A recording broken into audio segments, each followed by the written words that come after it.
Bismillahirrahmanirrahim. Assalamualaikum warahmatullahi wabarakatuh. Bertemu lagi dengan saya Rahmat di channel Rahmat Pon Channel, channelnya orang Kota Pontianak. Salam serumpun, salam persaudaraan guys. Apa kabar nih teman-teman semuanya? Pakcik, makcik di sana ya kan, tuan, puan di sana, apa kabarnya? Semoga kabarnya selalu sehat, selalu dalam lindungan Allah Subhanahu wa taala, dipermudah segala urusannya. Amin ya rabbal alamin. Guys, di video kali ini ya, hari ini masih di bulan Syawal ya. Mohon maaf lahir batin buat teman-teman semuanya. Mungkin yang belum bertatap muka ya bersama Rahmat Pon Channel atau baru melihat channel ini ya, bolehlah kiranya untuk support channel ini, subscribe, like dan komentar nanti guys ya. Oke, di video kali ini saya akan mereaksi suatu video yang mana di sini guys ya, kenapa Cina ini lebih memilih Malaysia ya dibanding dengan Indonesia. Dalam hal apakah ini ya? Oke, langsung saja kita tengok videonya. Jom.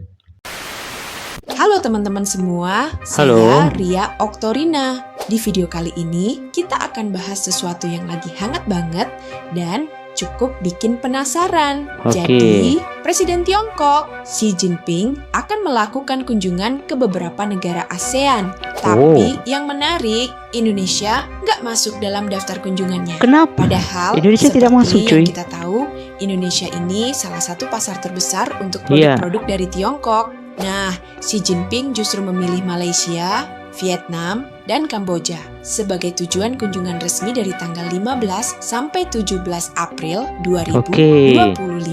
Kenapa ya bisa begitu? I don't blame China. I Oke, don't blame sebentar guys. Wah, gila ya. Artinya Malaysia ini terpilih begitu guys ya, menjadi kunjungan oleh Presiden Cina. Bayangkan guys ya, Presiden Cina. Artinya di Indonesia juga banyak sekali produk-produk dari Cina ya, seperti itu. Jadi kenapa pilih Malaysia? Tentu ini suatu keputusan yang sangat penuh perhitungan guys. Kenapa pilih ke Malaysia? Artinya luar biasa, Malaysia ini bisa menjadi tujuan utama ya bagi Presiden Cina guys. Wow. Oke, kita lanjut videonya ya. Vietnam. Next. I see the meeting today. Is that wonderful? Okay. It's a lovely meeting. The meeting, like trying to figure out how do we screw the United States of America. Whoa, Okay. some choice words there from U.S. President Donald Trump, who This is is watching America. Xi Jinping and his tour of Southeast Asia very closely. This Okay, week, sangat he's on rapat a ya. state visit of Vietnam, Malaysia, and Cambodia. He's out to Okay. position China as a stable partner, especially in comparison to the United States. Remember, Vietnam and Cambodia were among the Cambodia. nations hardest hit by Trump's reciprocal tariffs before the 90-day pause. So while they're rolling out the red carpet for Xi Jinping, they have to appease Donald Trump. And analysts say Trump's chaotic policies are drawing Southeast Asia even closer to China.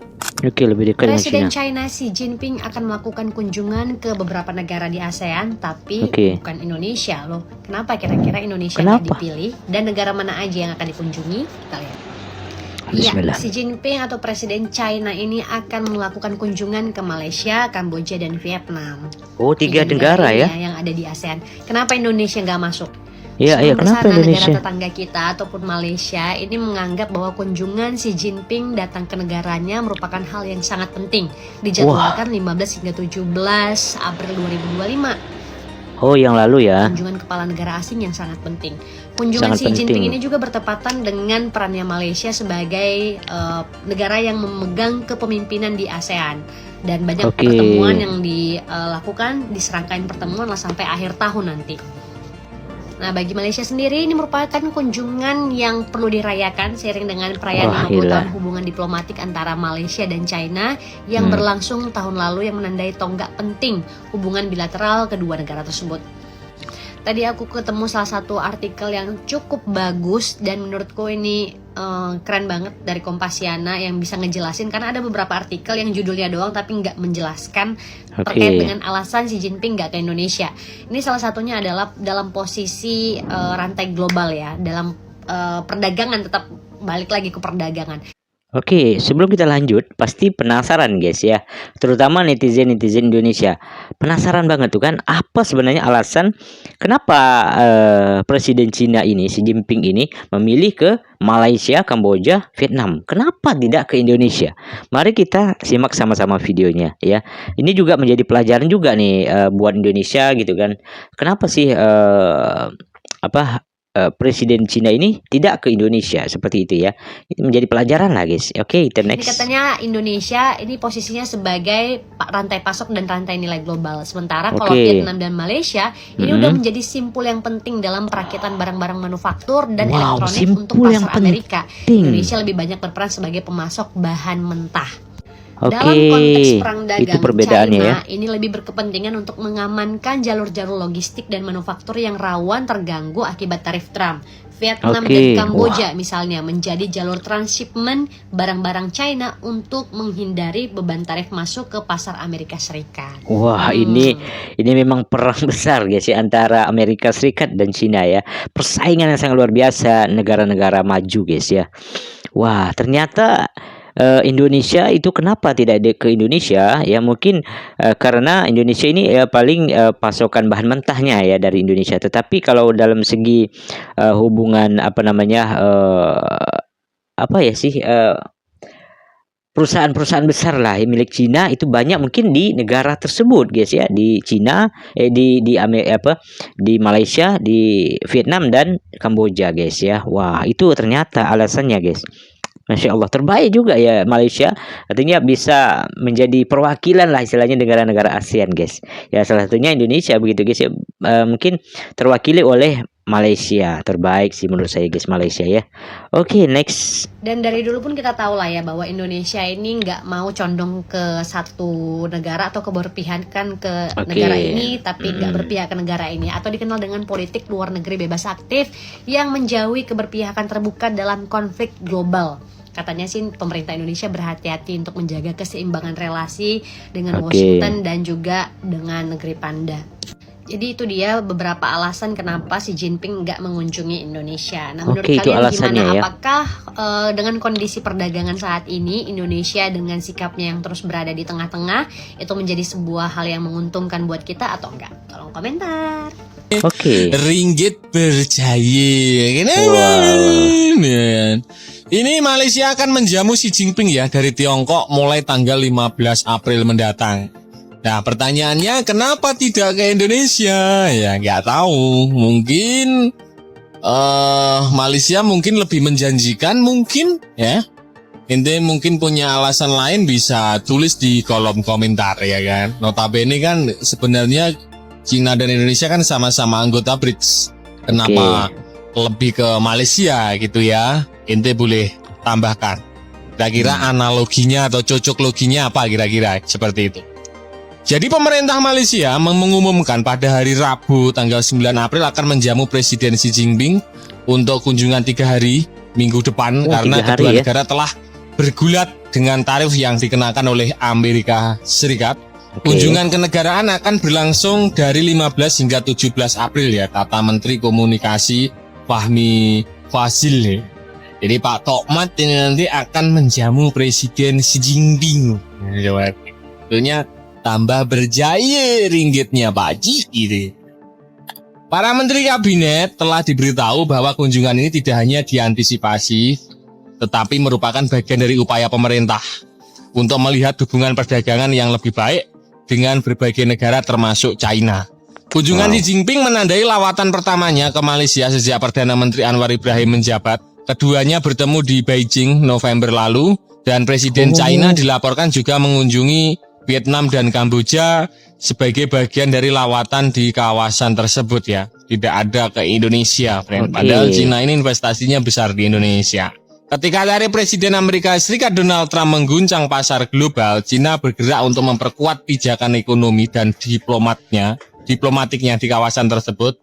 China pesaing ekonomi utama Washington, tetapi juga mitra dagang utama, adalah yang paling terpukul dengan tarif yang dikenakan pada produk-produknya sekarang yang mencapai 104%. Dan Malaysia, ekonomi terbesar ketiga di Asia Tenggara, dikenakan tarif yang lebih rendah sebesar 24%, meskipun negara-negara lain dalam blok ASEAN yang beranggotakan 10 orang mengalami beberapa pungutan yang lebih ketat. Sementara China telah membalas Washington dengan tindakannya sendiri. Pemerintah Asia Tenggara telah memilih jalan dialog. Malaysia yang tahun ini menjadi ketua bergilir blok regional ASEAN akan menjadi tuan rumah pertemuan khusus para menteri ekonomi ASEAN pada hari Kamis untuk membahas cara menanggapi tarif Donald Trump ya. Dan Berikan Perdana rumah Menteri ya. Malaysia Anwar Ibrahim pada hari Senin menyerukan negara-negara Asia Tenggara untuk berdiri teguh bersama seperti itu biar Oke. pokoknya ringgit berjaya seperti itu. Presiden Masya China Xi Jinping di dalam lawatan rasmi ke Malaysia menyeru agar hubungan Malaysia dan China diperkuatkan lagi dalam inisiatif mega iaitu Belt and Road Initiative ataupun BRI. Ni, korang yang budak-budak baru nak up ni, mungkin korang tak pernah dengar kan apa itu BRI.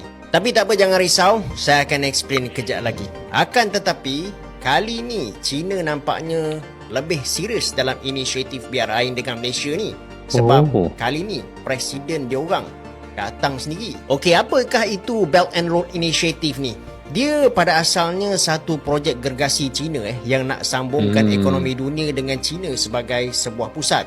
Dia rangkumi pelaburan dalam infrastruktur macam pelabuhan, kereta api, lebuh raya dan juga sebagainya. Untuk Malaysia, kita dah nampak beberapa projek lah. Contohnya macam ECRL ataupun East Coast Rail Link yang dikaitkan dengan BRI ni. Tujuan utamanya adalah agar China dia boleh permudahkan aliran barang, tenaga dan pelaburan diorang ke seluruh dunia sambil mencipta pengaruh ekonomi yang lebih besar. Akan tetapi, kalau kita pandai runding, kita boleh untung besar juga. China ada duit, kita ada lokasi strategik. Pelaburan dari China boleh cipta banyak peluang kerja, naikkan nilai hartanah dan pacu pembangunan luar bandar. Di samping itu juga, infrastruktur yang dibina ni boleh bantu kita untuk kurangkan kos logistik dan tarik lebih banyak pelabur asing. Kalau projek macam ECRL berjaya, dia boleh hidupkan ekonomi pantai timur yang sebelum ni agak terpinggir. Akan tetapi, kita juga kena berhati-hati. Sebab kalau kita terlalu bergantung pada China, dia mungkin boleh buat kita mudah terperangkap di dalam jerat hutang. Banyak negara lain yang masuk ke dalam BRI ni seperti Sri Lanka dan juga Pakistan sekarang ni tersepit sebab tak mampu nak bayar balik pinjaman tu. Selain tu juga, projek-projek ni kadang-kadang dia bagi lebih banyak faedah kepada syarikat China berbanding kontraktor tempatan kita.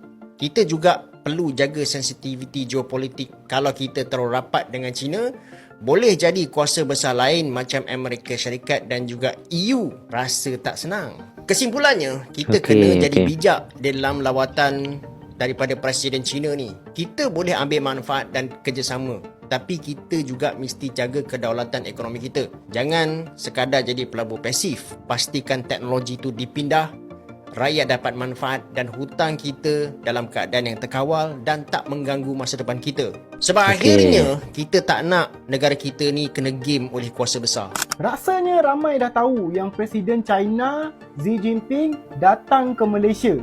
Tapi kenapa persiapan menyambut Presiden China kali ni sangatlah rapi? Sebagai contoh, ada rehearsal penutupan jalan. Kenderaan rasmi tiba awal sebelum Presiden tu sampai. And ramai yang tanya kenapa kehadiran Presiden China ke Malaysia ni untuk bertemu Perdana Menteri kita sangatlah penting. Jadi lawatan ni sangatlah penting kerana ianya pertemuan pertama selepas US umum kenaikan tarif yang sangat melampau. Dan ini juga merupakan pertemuan pertama bersama Datuk Seri Anwar, Perdana Menteri kita sebagai pengurusi ASEAN. Jadi ini merupakan ruang terbaik Malaysia untuk menambah import dan ekspor kepada China. Dan ini juga merupakan ruang yang terbaik Malaysia ketuai blok ASEAN dan kukuhkan hubungan dengan China. Dan last kali, tamparan manja untuk US yang selama ni mereka rasa seperti mereka ni abang long dunia lah kononnya. So dengan pertemuan ni, apa impact dekat Malaysia? Apa yang Malaysia akan dapat?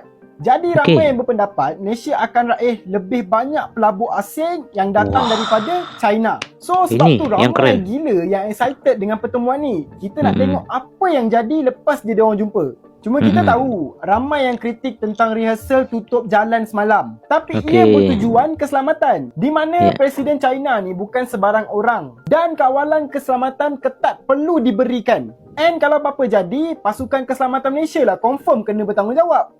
Itulah puncanya. Tapi still, kritikan tu wajar diberikan dan sangatlah valid. Mungkin lebih baik kalau PDRM ni perbaiki SOP dan memberikan bahan pengumuman ni besar-besaran supaya rakyat ni lebih tahu lagi awal. Untuk mudahkan proses perjalanan diorang lah. Dan tak kacau apa-apa. So, apa pendapat korang tentang pertemuan Presiden China dan juga Perdana Menteri kita ni? Cuba Okey, boleh bagi komen di bawah sikit. guys ya. Boleh Tarif komen guys. tidak masuk akal. Donald Trump naikkan tarif China ke 145%.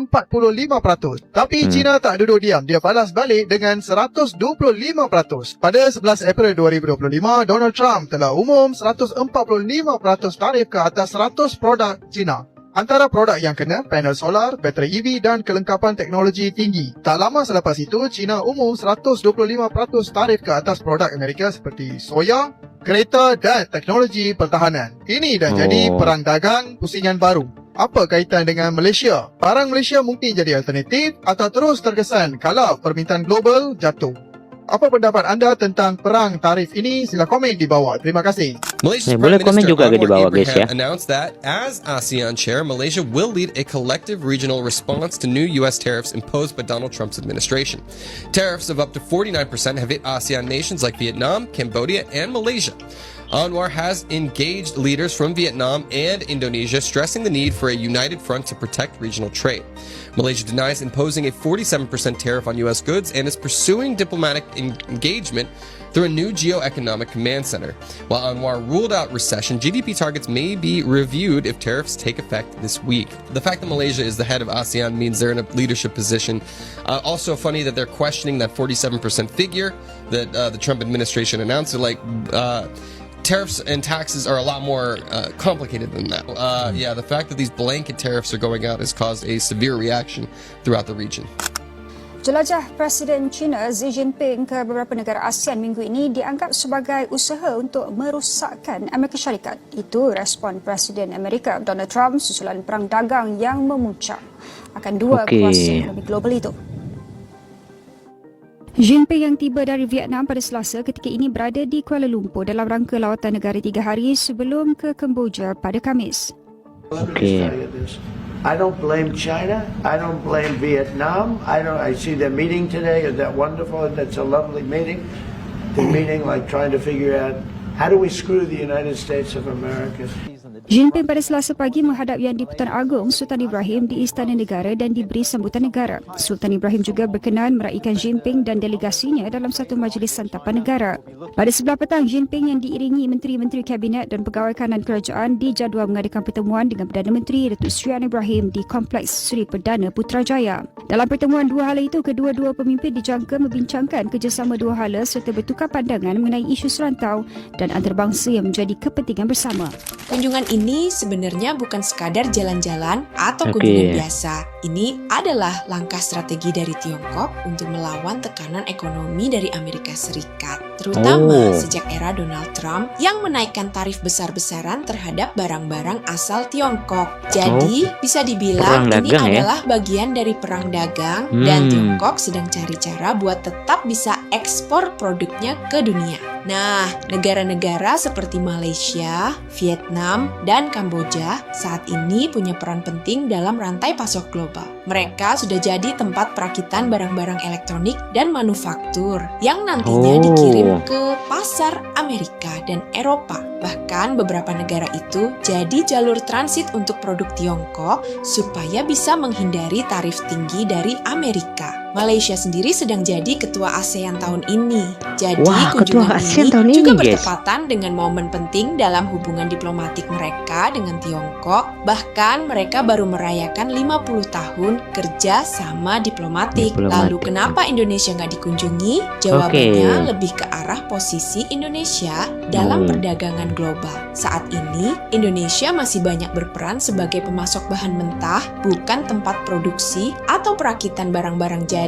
Selain itu, politik luar negeri Indonesia yang bebas aktif juga membuat kita tidak terlalu condong ke satu pihak, baik itu Amerika atau Tiongkok. Ini bagus untuk menjaga keseimbangan, tapi mungkin membuat kita tidak terlalu jadi prioritas dalam kunjungan strategis seperti ini. Tapi ini bukan berarti kita dianggap tidak penting. Justru dari sini kita bisa belajar bahwa Indonesia perlu naik kelas, bukan hanya jadi pasar, tapi juga jadi pemain industri global. Kita punya sumber daya, kita punya tenaga kerja, tinggal bagaimana kita kembangkan industri dalam negeri agar lebih kuat dan terhubung ke jaringan manufaktur dunia. Jadi teman-teman, kita nggak perlu marah atau membanding-bandingkan dengan negara lain. Ini bukan soal siapa lebih hebat, tapi Ya. soal bagaimana kita bisa belajar dan berkembang. Kunjungan Presiden Tiongkok ke negara lain harusnya jadi bahan refleksi supaya ke depan Indonesia juga jadi negara tujuan utama dalam kerjasama global. Bukan Ya, cuma ya. pasar. Saya Ria Amin, amin. Oktarina. Terima kasih sudah menyimak. Jangan lupa like, komen, dan share kalau kalian merasa video ini bermanfaat. Yuk, kita terus belajar bareng dan sama-sama berkontribusi untuk masa depan Indonesia yang lebih kuat dan mandiri. Sampai Oke. jumpa di video berikutnya. Oke guys ya, itu tadi ternyata alasan kenapa ya Presiden Cina ini malah memilih ke Malaysia guys ya. Ketiga negara ini yaitu Kamboja, Vietnam, dan ke Malaysia. Kenapa tidak ke Indonesia? Itu tentu menjadi apa ya guys ya, bahan renungan ya buat Indonesia ya ke depannya istilahnya. Memang harus memikirkan bagaimana menjadi negara prioritas terhadap negara-negara besar lainnya guys ya. Salah satunya adalah Cina. Dan yang menjadi dasar adalah bahwa kenapa Cina ini memilih ke Malaysia ataupun tiga negara tersebut, bukan ke Indonesia. Lebih kepada tujuannya ya, istilahnya seperti itu. Kalau di Indonesia mungkin lebih banyak itu tentang bahan mentah lah istilahnya. Sedangkan ketiga negara ini adalah banyaknya ya produk-produk ataupun perusahaan-perusahaan besar Cina ya yang ketiga negara ini, yaitu untuk memproduksi ya ataupun berinvestasi besar-besaran lah kepada tiga negara ini. Salah satu adalah di Malaysia ya. Saya selalu juga guys kepada Malaysia ya, yang mana ini padahal kalau kita tinggal tetangga ya kan, tetangga dekat lah istilahnya dengan Indonesia, tetapi pencapaiannya sangat luar biasa dan apa ya, diperhitungkan lah istilahnya oleh negara-negara luar ya, salah satunya adalah Cina ya. Tentu ini juga menguntungkan sekali luar biasa terhadap ekonomi ya daripada Malaysia ini. Terbaik menurut saya guys ya. Bagaimana pandangan teman-teman semuanya ya, tuan-tuan semuanya, puan-puan semuanya ya, boleh komen saja di kolom komentar ya. Mungkin nanti linknya saya sertakan di deskripsi guys ya, boleh korang tonton video originalnya dan support channelnya. Oke guys, mungkin itu dalam video hari ini. Semoga video ini manfaat buat kita semua, menambah informasi juga buat kita semua ya. Bertemu lagi di video selanjutnya, tetap di Rahmat Pon Channel. Assalamualaikum warahmatullahi wabarakatuh. Bye bye.